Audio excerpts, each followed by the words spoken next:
Hello everyone, meet me again in episode 2 with Teacher Benz. I'm an English teacher of Gopkar Suksa Foundation School. So today, where are we going to visit?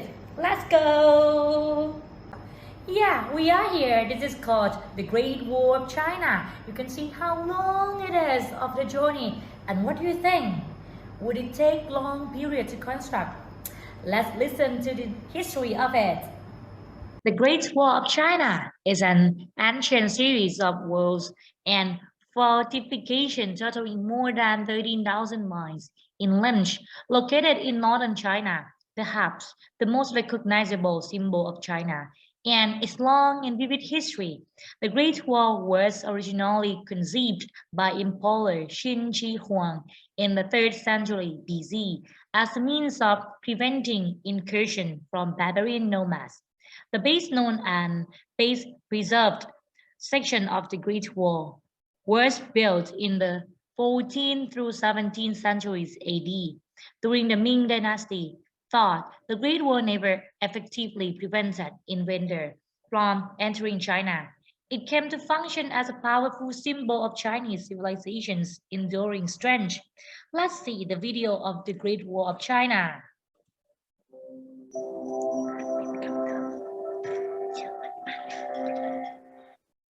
A 13,000-mile dragon of earth and stone winds its way through the countryside of China with a history almost as long and serpentine as its structure. The Great Wall began as multiple walls of rammed earth built by individual feudal states during the Qin period to protect against nomadic raiders north of China and each other. When Emperor Qin Shi Huang unified the states in 221 BCE, the Tibetan Plateau and Pacific Ocean became natural barriers, but the mountains in the north remained vulnerable to Mongol, Turkish, and Xiongnu invasions. To defend against them, the emperor expanded the small walls built by his predecessors, connecting some and fortifying others. As the structures grew from Lintao in the west to Liaodong in the east, they collectively became known as the Long Wall. To accomplish this task, the emperor enlisted soldiers and commoners, not always voluntarily.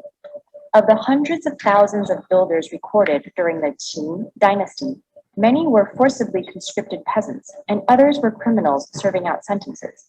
Under the Han dynasty, the wall grew longer still, reaching 3,700 miles and spanning from Dunhuang to the Bohai Sea. Forced labor continued under the Han Emperor Han Wubi, and the wall's reputation grew into a notorious place of suffering.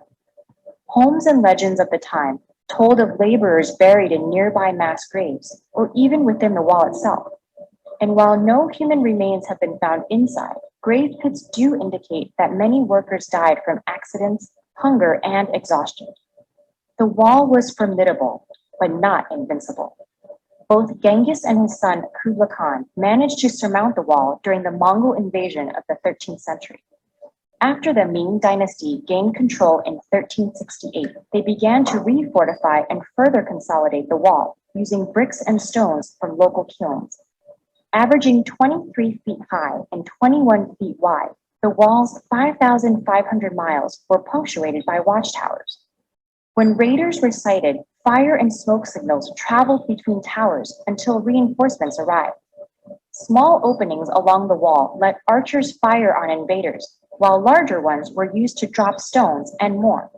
But even this new and improved wall was not enough. In 1644, northern Manchu clans overthrew the Ming to establish the Qing dynasty, incorporating Mongolia as well.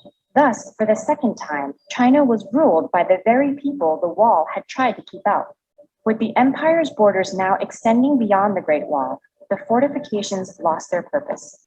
And without regular reinforcement, the wall fell into disrepair. Rammed earth eroded, while brick and stone were plundered for building materials. But its job wasn't finished. During World War II, China used sections for defense against Japanese invasion, and some parts are still rumored to be used for military training.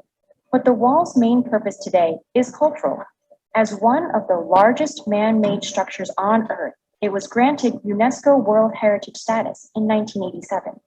Originally built to keep people out of China, the Great Wall now welcomes millions of visitors each year. In fact, the influx of tourists has caused the wall to deteriorate, leading the Chinese government to launch preservation initiatives.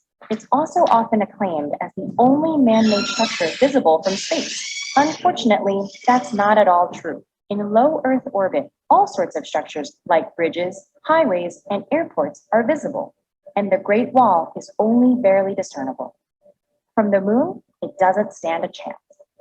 But regardless, it's the Earth we should be studying it from, because new sections are still discovered every few years, branching off from the main body and expanding this remarkable monument to human achievement.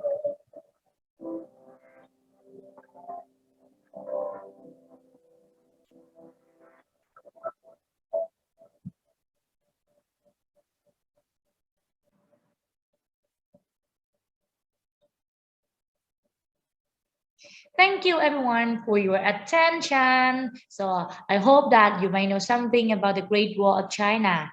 And see you again next episode.